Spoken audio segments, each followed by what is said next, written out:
Bienvenue dans la cour des condamnés. Dans cette vidéo, je vais te montrer des officiers de police américains qui sont allés trop loin et leur réaction face à leur sentence.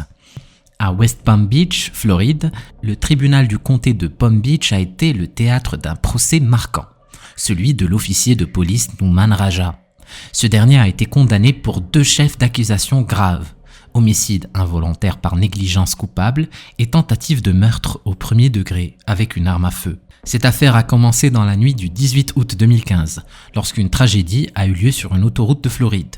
Corey Jones, un homme noir de 31 ans, musicien et inspecteur de logement, se trouvait sur le bord de la route, confronté à une panne de voiture. Alors qu'il attendait de l'aide, Nouman Raja, en service mais en civil, s'est approché de son véhicule. Le drame a pris forme lors d'un échange bref et fatal entre les deux hommes. Raja, sans se présenter en tant qu'officier, a confronté Jones qui possédait un pistolet légalement acquis pour sa défense personnelle. Selon la version des faits présentée par l'accusation, malgré les tentatives de fuite de Jones, Raja a ouvert le feu, tirant 6 balles et atteignant mortellement Jones à 3 reprises. La famille et les amis du très aimé Corey Jones ont livré des messages poignants sur sa personne et ont exprimé leur opposition à la brutalité policière subie par leur communauté. This should have never happened. My uncle should still be with us alive. L'affaire a retenu l'attention nationale, s'inscrivant dans une série d'incidents où des hommes noirs ont été tués par des forces de l'ordre. Elle a suscité de vives réactions, notamment de la part de la famille et des amis de Corey Jones, qui ont partagé leurs souffrances et ont condamné la brutalité policière et le racisme systémique. Le procès de Raja a été chargé d'émotions et de tensions, reflétant les débats plus larges sur la responsabilité policière et les inégalités raciales dans le système judiciaire américain. Le juge, en prononçant la sentence de 25 ans de prison pour chaque chef d'accusation, a exécuté simultanément, a souligné la gravité de l'affaire et son impact déchirant sur la communauté. Et toi, tu en penses quoi ? Laisse-moi ton avis dans les commentaires. Abonné en commentaire et je te répondrai personnellement. Numéro 2. Dans l'enceinte solennelle du tribunal de Miami-Dade, une affaire exceptionnelle a captivé l'attention de tous. Lester Bonen-Blust, 51 ans, se tenait au banc des accusés, confronté à des charges graves pour une agression survenue dans des circonstances aussi singulières qu'inquiétantes. La scène de l'incident ? L'hôpital Jackson Memorial, où un acte de violence a bouleversé la routine hospitalière. Bonen-Blust, accusé d'avoir attaqué et projeté au sol un infirmier, faisait face à des accusations sérieuses de batterie sur une personne âgée de plus de 65 ans et de séquestration illégale. Ce tournant dramatique trouve ses racines dans un événement familial. Sa nièce, en proie à des troubles mentaux, avait été initialement libérée de l'hôpital, puis ramenée le jour suivant par son père qui s'est heurté au refus des médecins de la réadmettre. C'est dans ce contexte que Bonen-Blust, en tant qu'oncle et officier de police, est intervenu. Count 1, battery on a person 65 years of age or older, and guilty on 1 count of false imprisonment. Confronté à l'infirmier James Nicholson, 66 ans, dans une situation tendue, Bonen-Blust a perdu son sang-froid. Les images de vidéosurveillance révèlent l'altercation, l'officier agrippant l'infirmier par sa veste et le renversant violemment au sol. Un geste qui a marqué la fin de ses 20 années de service dans la police. Lors du procès, l'émotion était palpable, notamment lorsque Nicholson, la victime, désormais retraitée et souffrant d'une blessure au genou, a partagé son récit traumatisant devant le juge. To a point where I was yelling at the top of my lungs, help, help. What happened to me that day should not happen to anybody, especially a healthcare worker. La sentence prononcée par la juge Marissa Tinkler Mendez a été un moment crucial. Bonen-Blust a été condamné à 45 jours de prison seulement, complété par 3 ans de probation et 100 heures de service communautaire, sous les larmes de ses proches présents dans la salle. Numéro 3. Au cœur du New Jersey, dans les murs chargés d'histoire du tribunal supérieur du comté d'Essex, se déroulait un procès qui allait ébranler la confiance publique envers les forces de l'ordre. Sean Courter, un officier de police de Bloomfield âgé de 35 ans, était au centre de cette tempête judiciaire. Accusé de faits graves incluant la conspiration pour commettre un abus de fonction, l'abus de fonction en tant que tel, la falsification et la modification de documents publics ainsi que de faux serments. L'histoire commence le 7 juin 2012 quand une dispute apparemment banale entre Marcus Jeter et sa petite amie a déclenché une série d'événements aux conséquences inattendues. Courter, appelé initialement pour intervenir dans ces disputes domestiques, a suivi Jeter après que celui-ci ait quitté son domicile. La situation a rapidement dégénéré sur le Garden State Parkway, où Courter a tenté, sans succès, de faire sortir Jeter de son véhicule, ce dernier exprimant sa crainte pour sa sécurité. Le renfort, appelé par Courter, a intensifié l'altercation avec un des véhicules percutant la voiture de Jeter. Dans un geste brutal, Courter a brisé la fenêtre et, aidé par ses collègues, a extrait de force ce dernier dans sa voiture. Les rapports de police ultérieurs, dépeignant Jeter comme l'agresseur, ont conduit à des accusations sérieuses contre lui, incluant la tentative de désarmement d'un officier. Toutefois, la révélation de nouvelles preuves a renversé la vapeur, conduisant à l'abandon des charges contre Jeter et à l'ouverture d'une enquête sur les actions des officiers, qui a abouti à une inculpation formelle par le grand jury. Face au juge Michel Raven et à l'audience du tribunal, Courter a exprimé ses pensées avant sa condamnation. I love my children more than anything in the world, and I know they need me. I don't want them to have to suffer, switch schools, lose friends, lose the house that they're raised in. Marcus Jeter, présent également, a livré son témoignage poignant sur les événements et leur impact sur sa vie. To say that I resisted. He had a choice. I'm not saying that messes his character up. I'm not saying that he's not a good guy. I'm just saying that in a situation like this where he has an obligation, a moral obligation to tell the truth, he chose not to. Numéro 4. À Ravenna, Ohio, une affaire judiciaire singulière a attiré l'attention bien au-delà des frontières de la petite ville. David Oliver, ancien chef de la police de Primfield Township, s'est retrouvé face à la justice, accusé de plusieurs délits mineurs, dont la contrainte illégale, la tentative de vol, l'agression simple et l'utilisation non autorisée de biens. Oliver, connu pour sa présence sur Facebook où il commentait de manière franche et humoristique les activités criminelles, s'est vu infliger une dose ironique de karma. Le juge en charge de son affaire l'a qualifié d'abruti, terme qu'Oliver utilisait lui-même pour désigner les criminels. You become the mope that you wrote about in your book.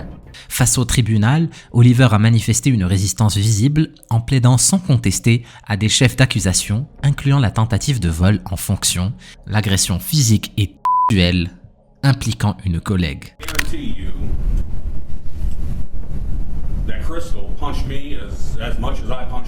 L'officier Krister Castorline. Cette dernière l'avait accusé de harcèlement sexuel. Dans un moment tendu du procès, Castorline a témoigné contre Oliver, affirmant qu'il était son harceleur et que l'accord de plaidoyer proposé n'était pas une sanction suffisante pour ses actes. I was a marathon runner. I loved life. I snuggled my little girls constantly, and I was naive. I never understood domestic violence, how it gets that far. To groping me, trapping me places, and forcing me into positions where he would press his body into mine, forcing me to dance with him. Oliver, devenant visiblement furieux face aux déclarations supplémentaires de Castorline, a contesté de nombreuses allégations. Cependant, dans un geste visant à clore l'affaire et à avancer dans sa vie, il a plaidé coupable à toutes les charges. Le verdict est tombé. Oliver a été condamné à 2 ans de probation et à des réparations. De plus, il lui a été définitivement interdit d'exercer à nouveau la fonction d'officier de police. Cette affaire met en lumière les complexités des relations de pouvoir et les conséquences graves des comportements inappropriés dans les sphères d'autorité. Numéro 5. Dans l'État de l'Oklahoma, une affaire judiciaire particulièrement grave a secoué la communauté et mis en lumière des actes répréhensibles au sein de la police. Daniel Holtzclaw, ancien officier du département de police d'Oklahoma City, a été accusé de multiples chefs d'accusation, notamment de viol, d'agression sexuelle, et j'en passe. Holtzclaw était accusé d'avoir agressé plusieurs femmes d'origine afro-américaine entre décembre 2013 et juin 2014. Les enquêteurs ont révélé qu'il ciblait de manière stratégique des victimes issues de quartiers pauvres et majoritairement noirs de la ville.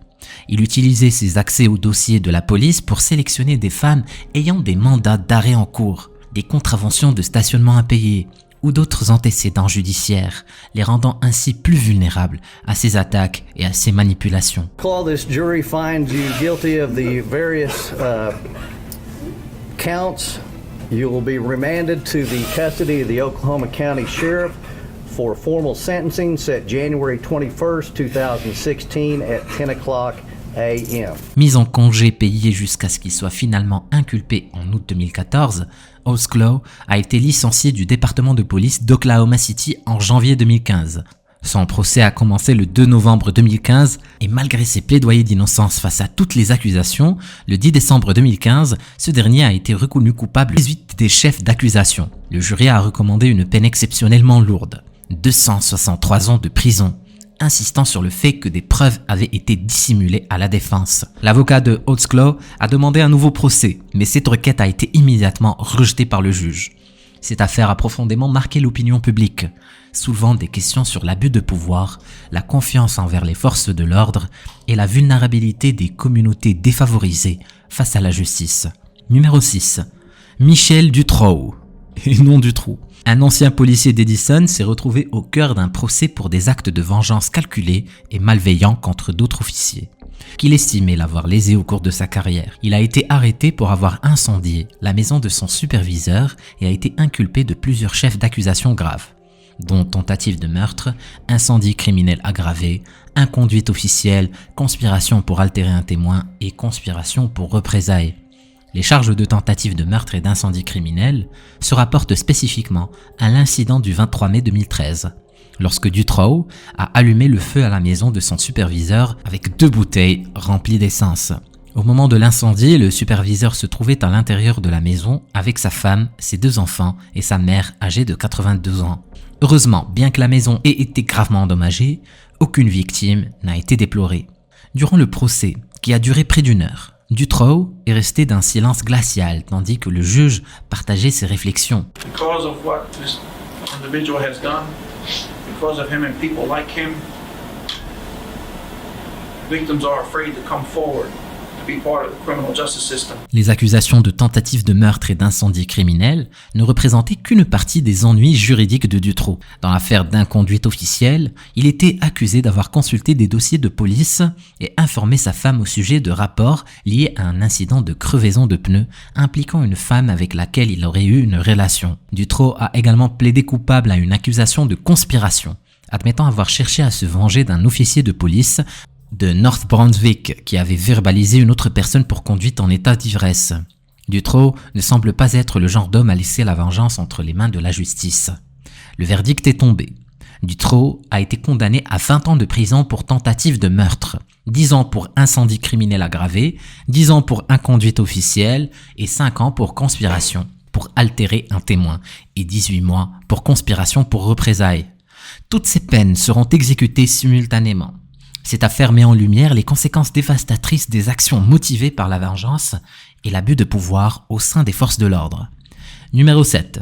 À Waverly, Ohio, au tribunal du comté de Peake, un procès particulièrement marquant s'est tenu pour l'ancien shérif du comté, Charlie Reeder, accusé de multiples délits, notamment de vol en fonction et de falsification de preuves. L'affaire Reeder a captivé l'attention publique.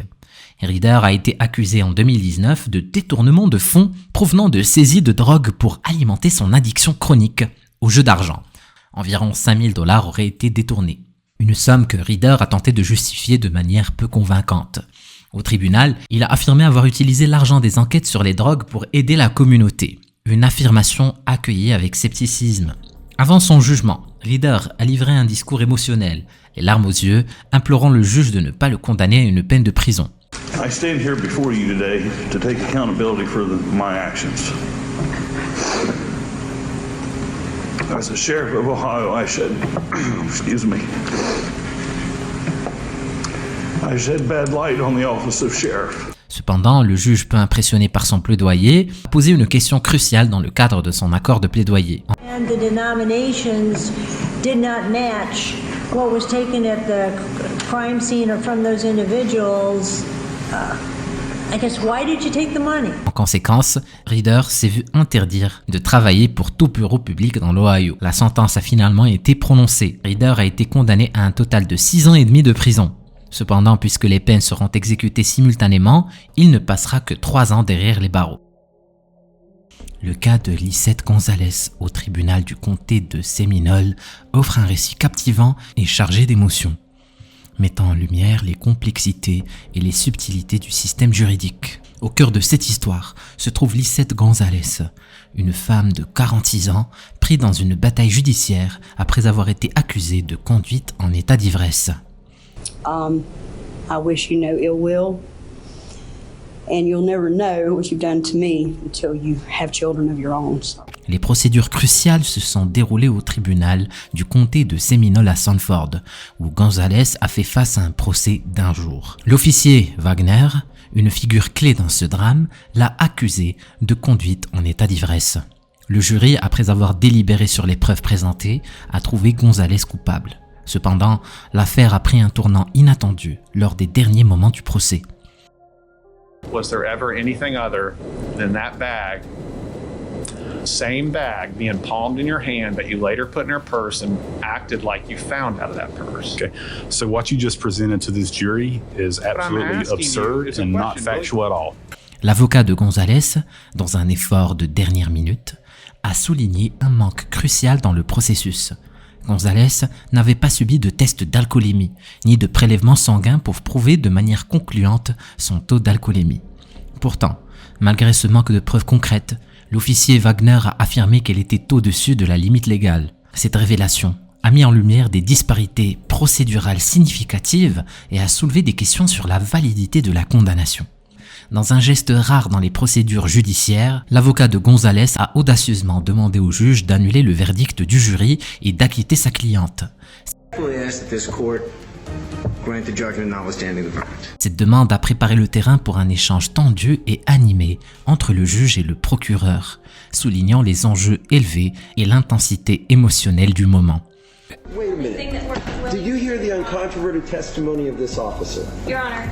Then I want you taking him up on perjury. Your Honor. Will you take him up for perjury? He admitted it was a mistake, Your Honor. No, but he lied. He lied on a sworn Absolutely citation. not, Your Honor, and that is not true. I'm dismissing. I'm dismissing. I am dismissing this charge. Finalement, le juge a pris une décision qui allait changer le cours du destin de González.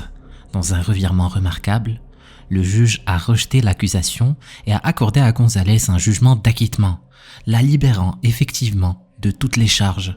Cette décision a non seulement libéré González, mais a également envoyé des ondes de choc dans la salle d'audience, mettant en évidence la nature dynamique et imprévisible des batailles juridiques. Lorsque Lisette González est sortie du tribunal, les charges pesant sur elle levées, l'affaire a laissé une impression durable sur tous ceux qui étaient impliqués. Elle a souligné l'importance du respect de la procédure et le rôle crucial des preuves dans le système judiciaire. Ces meurtriers n'ont exprimé aucun remords devant la famille des victimes, et certains les ont même insultés. Clique sur la vidéo